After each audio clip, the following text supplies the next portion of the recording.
अस्सलाम वालेकुम। काजी इकराम बशीर ऑफिशियल में खुश आमदीद। पिछले दिनों जो पंजाब की सूबाई हुकूमत ने बजट पेश किया था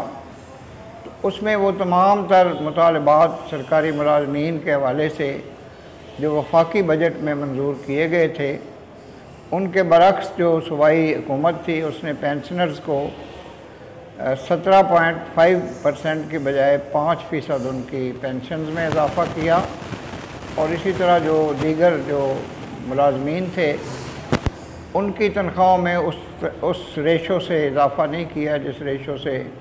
इजाफ़ा होना चाहिए था। तो इस पे तमाम महकमों के जो सरकारी मुलाजमीन थे उन्होंने 5 रोज़ तक धरना दिया सिविल सेक्रेटेरिएट के सामने और वो तमाम इलाका उसकी जद में आया हुआ था। MAO कॉलेज से ले के बोर्ड ऑफ रेवेन्यू, पुरानी अनारकली और नीला गुंबद तक और नासिर बाग और गवर्नमेंट कॉलेज के गिरदो नवा में जितना भी इलाका था जहाँ पे दो तरफ़ा ट्रैफिक बंद थी। और 5 दिनों के धरने के बाद एक तो सियासी पार्टियाँ भी मुतहरक हुईं और कायदीन ने विज़िट करना शुरू कर दिया और हमारे बाज़ दोस्तों में जिनमें जनाब प्रोफेसर अब्दुल लतीफ़ उस्मानी, जनाब डॉक्टर तारिक कलीम साहब, जनाब प्रोफेसर तनवीर सादिक साहब और दीगर जो हमारे दोस्त थे वो मीडिया के ऊपर भी अपनी वीडियोज़ के ज़रिए से, यूट्यूब चैनल्स के ज़रिए से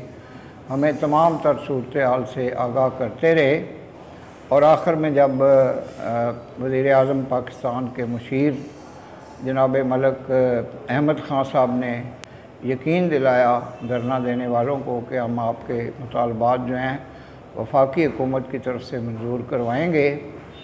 तो अगरचे अभी तक कोई पॉजिटिव डेवलपमेंट्स नहीं हुई लेकिन यकीन कामिल है कि वफाकी हुकूमत जो है वो अपने वादे का पास करेगी। और तनख्वाहों और पेंशन के अलावा भी जो एक मेन मुतालबा है वो है लीव इनकैशमेंट का और दीगर जो मुलाजमीन के हुकूक़ को गस्ब किया जा रहा है।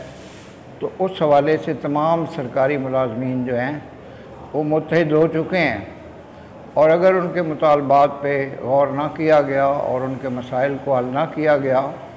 तो इम्कान है कि दोबारा कोई ऐसी सूरत हाल पैदा ना हो जाए। मैं जनाब मलिक अहमद ख़ान साहब से और वज़ीर आज़म पाकिस्तान जनाब मियाँ मोहम्मद शहबाज शरीफ साहब से गुजारिश करता हूँ कि वो सरकारी मुलाजमीन जो पंजाब के हैं उनके हवाले से फौरी तौर पर इक़दाम करें ताकि किसी किस्म की बदमज़गी पैदा ना हो और इंतखाबात में इसका नुकसान पाकिस्तान मुस्लिम लीग की जो पार्टी है उसको ना पहुँचे। तो मैं इस मौके पर जो नए आने वाले हैं उनको गुजारिश करता हूँ कि काजी इकराम बशीर ऑफिशियल यूट्यूब चैनल को सब्सक्राइब करें और बेल आइकन को पुश करें और अपने प्रोड्यूसर जनाब फ़याज़ अहमद हरल का शुक्रगुज़ार हूँ कि वो मेरा मैसेज आप तक पहुँचाने के लिए तमाम इक़दाम करते हैं। तो मैं उनकी खिदमत की तारीफ़ भी करता हूँ। वमा अलैना इल्लल बलागुल मुबीन। पाकिस्तान जिंदाबाद।